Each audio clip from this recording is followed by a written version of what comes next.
Why don't INFPs express and share their feelings? Coming up in this video.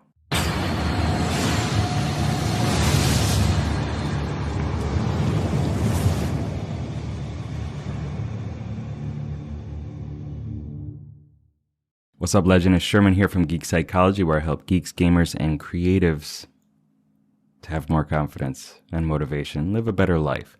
In this video, we're talking about INFPs because we have so many INFPs on this channel. Could be because I'm one. I'm not really sure. Just a guess. But I saw the question, why don't INFPs share their emotions and share their feelings? And that might surprise some of you INFPs, if you're watching this, like if you're watching it to maybe help your friend or understand your partner better. Because there's the massive stereotype, right? That like just INFPs are crying, depressed all the time in their house, right? And that happens sometimes. It does. Especially when we're younger, right? When we're still understanding our feelings and emotions and trying to figure out what we are, what our identity is, and why are we so different? Why do we feel so broken and just out of place with the world? But through time, we get to understand ourselves better. We get to know who we are more. And then there's not a lot of sharing of emotions in many ways. So let's talk about why that is and if it's a good thing or a bad thing. Okay, so first of all, INFPs, we lead with our dominant function, introverted feeling. So this is how we make decisions. This is a judging function.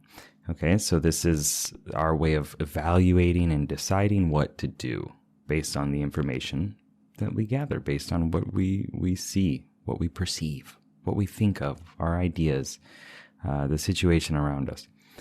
And so feeling is a way of evaluating to make a decision based on how it impacts people, based on the values and what people feel are important.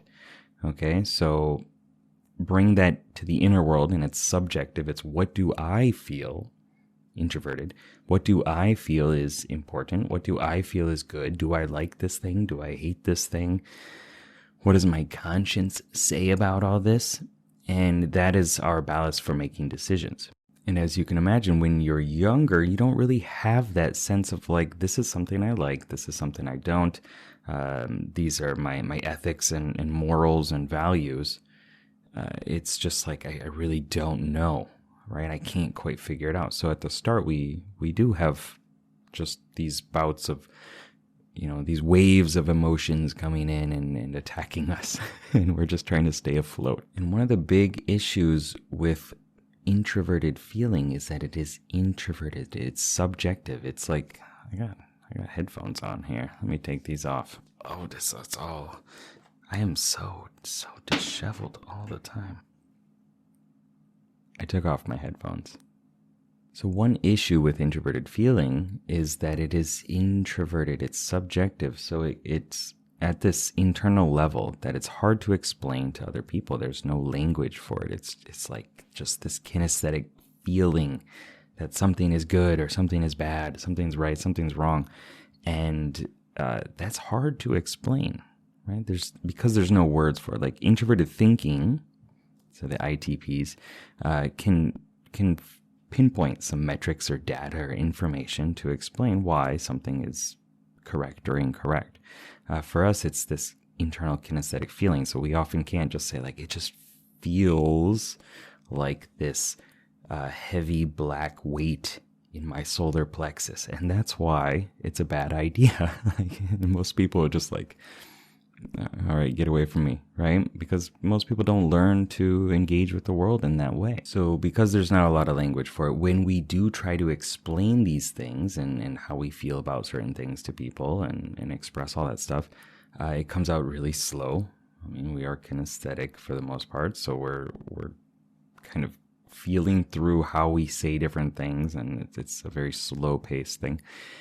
But we often don't get it out in a way that resonates with the other person, right? Because most people don't think like that. Most people don't feel like that even, because there's nothing to base it off of in terms of metrics or anything like that. Then it's just not evidence-based, and people don't really respond to it well. So we keep it in, right? We learn that I can't explain it anyway, so I'm just going to keep it within, hold on to it, and protect myself. Also, another reason why a lot of us don't express our emotions is because introverted feeling kind of teaches you that your feelings, your intellectual rationale behind the emotions, right, is, let me explain that. So an emotion is like, I got angry, right? I think the feeling is how you intellectually process and organize that emotion, right? Is it a good thing to be angry in this circumstance? And how can I use that anger, for example? Or whatever emotion would come out. Also, your feelings towards things, right? I feel that this is a good idea. I feel that this is a bad idea. So a lot of times we decide that that is something that you should, as an individual, process on your own. Like you should figure that out because that is true to your identity. It's not up to me to tell you how to feel necessarily in a situation. And also for myself, I should process that. I should figure it out internally.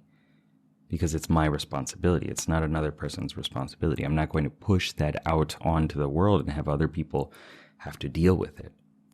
And like I said, when we're younger, a lot of times we do kind of go through all that, but that's like an overflowing of just emotions and stuff like that and not understanding what to do with it. So do I think that it's a good thing or a bad thing to not express your emotions? I think that, it requires the right timing and the right context.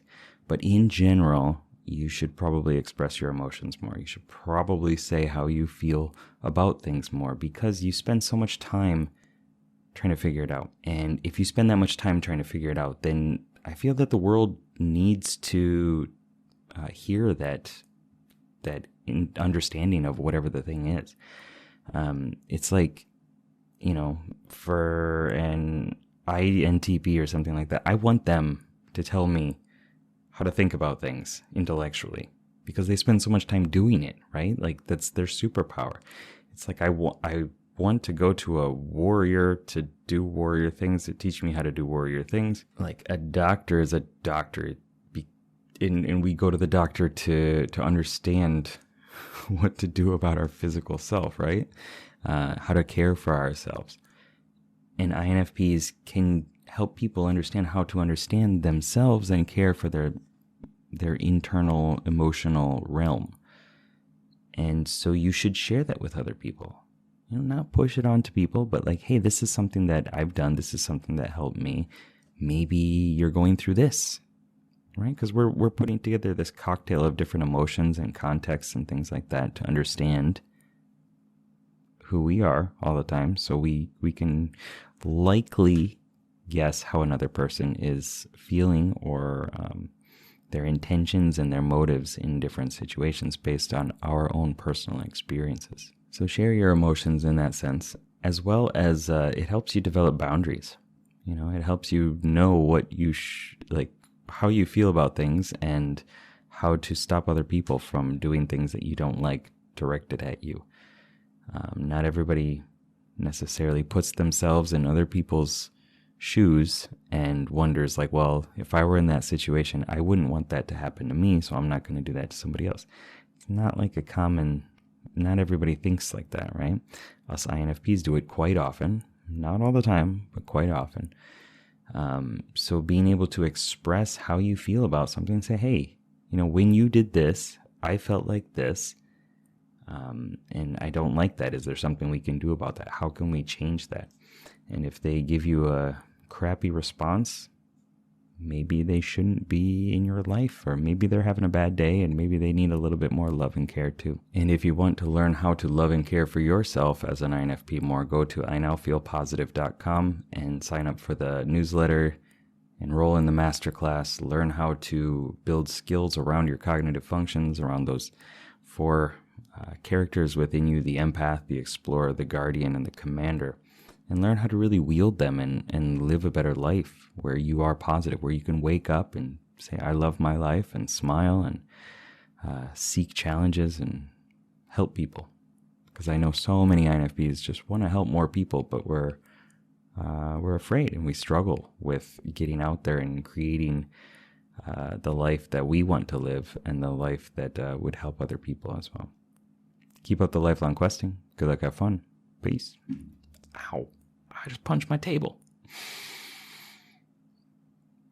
Julie.